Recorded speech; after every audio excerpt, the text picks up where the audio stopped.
Halleloia, halleloia.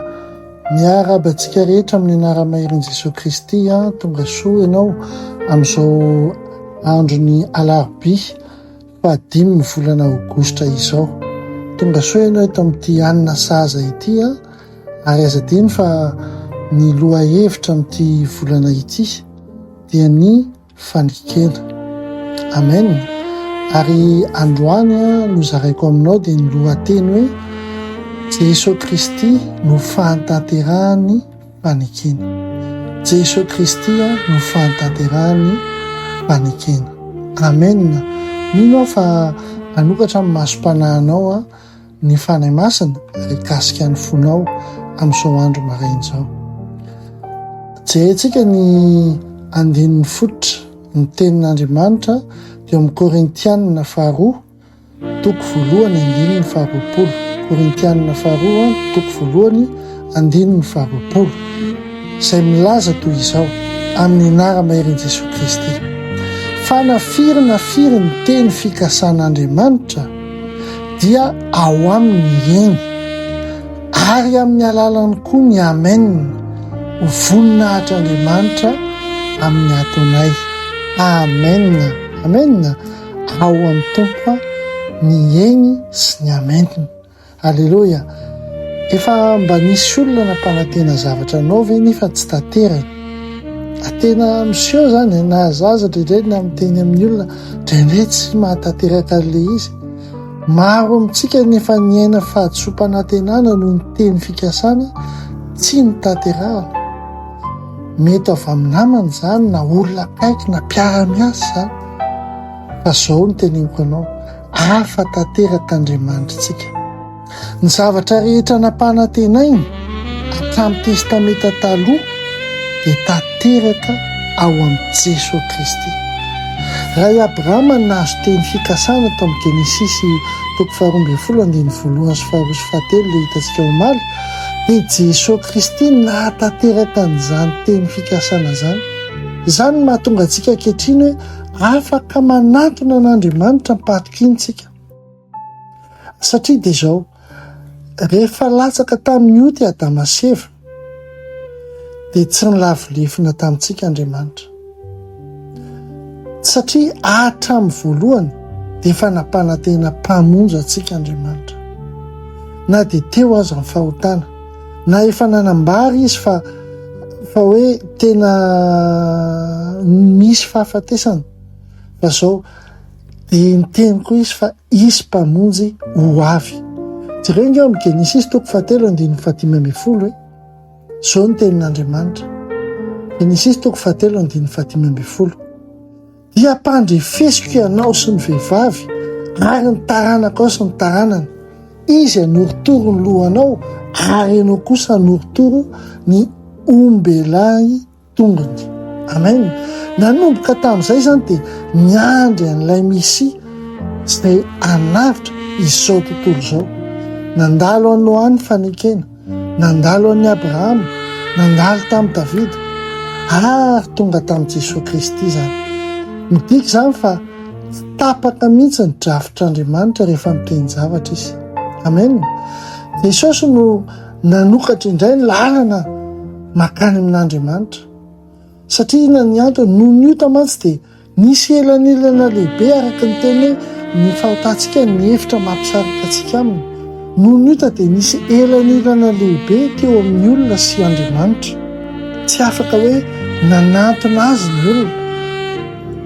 Fa zao kosa rehefa maty teo amin'ny hazo fijaliany Jesosy Kristy dia nesoriny Jesosy izany sakan'izany. Tadidinao hoe ao anaty Baiboly mitritra mihitsy ny le rideau tao nanasaraka ny hevitra masina sy ny masina indrindra. Le hoe masina indrindra zany misy ny fanatrehan'Andriamanitra. Dia tena tsy nisy sakana intsony zany fa afaka nanatona an'Andriamanitra ny olona. Jereo amin'ny Hebreo toko 10:7. Azo novakiana hatrany amin'ny 2:20 fa vakiako aminao ny 7:20. Hebreo toko 10:7 hoe koa amin'izany rahalahy, satria manana fahasahiana hiditra ao amin'ny fitoerana masina isika noho ny rahany Jesosy. Amen. Inona moa zany? ankehitriny zany tsy mila mpisorana tsontsika vo afaka manantona an'Andriamanitra, afaka miresaka mivantantsika satria Jesosy Kristy no efa nanelanelany, efa nanome ainy ho atsika mba hahafahantsika mahatoky manantona an'Andriamanitra. Ny fampanantenana rehetra dia azontsika eo amin'ny Kristy zany. Hoy ny Baiboly, Galatiana 3:7-20, 7-20 azafady, Galatiana 3:7-20. Ary raha ny Kristy nareo dia taranaka Abrahama sady mpandova araka ny teny fikasana. Amen. Akiko indray, ary raha ny Kristy ianareo dia taranaka Abrahama, zany hoe mandova n'le fanekeny Abrahama, sady mpandova araka ny teny fikasana. Amen. Midika izany fa rehefa nandray ny Jesosy Kristy ianao dia lasa tafiditra ao amin'ilay fanekena nataon'Andriamanitra. Amen. Tsy vahiny intsony ianao, tsy olona lavitra intsony ianao, fa zanak'Andriamanitra sy mpandova miaraka amin'ny Kristy. Izany no mahasarobidy ny famonjena. Amen. Tsy hoe voavela heloka fotsiny tsika, fa lasa anisan'ny fianakavian'Andriamanitra mihitsy. Ohatra mekohatra ianao ny fiainana andavanandro. Aleo sarintsana inge hoe misy ankizy kamboty anankiray, hoe zazalahy-kamboty izy, tsy manana ray, tsy manana reny, tsy manana lova, tsy manana trano. Fa indray andro dia nisy lehilahy manan-karena be anankiray nandray azy ho zanany ara-dalàna. Nanomboka tamin'izay fotoana izay dia niova ny fiainana.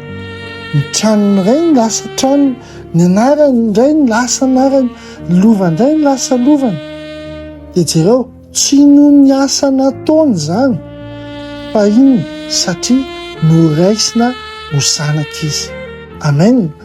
Dia ohatran'izany koa tsika, noho ny amin'ny Jesosy Kristy dia noraisin'Andriamanitra ho zanantsika. Izany hoe nous sommes enfants de Dieu mais pas créatures de Dieu fotsiny. Amen. Izay no ananany ray, hoe ananantsika hoe ray dia afaka hoe mankafy an'le ray tsika ao amin'ny Kristy. Amen. Ahoana ny fomba ampiaranao an'izany eo amin'ny fiainanao andavanandro? Mila manana an'izao toe-posy fatikina zao ianao. Voalohany aloha, tena mila misaotra izay araka ny tenin'Andriamanitra hoe misaora anazy satria manome voninahitra anazy ianao rehefa misaora azy. Misaora ny Jesosy Kristy satria izy no nanokatra ny lalana ho any amin'ny ray. Amen. Aza miaina lavitra an'Andriamanitra intsony ianao. Aza atao priorité ny zavatra hafa fa Andriamanitra ataovy priorité. Satria tsarovy, izay ilay hoe toe-posy fatikina, tsarovy hoe isan'andro hoe zanany ianao. Amen. Rehefa mivavaka ianao dia manatona an'Andriamanitra mipahatokiana satria efa voaray ao amin'ny fianakaviana ianao. Alleluia. Avereny miaraka amiko ty teny ampinono ity. Amen.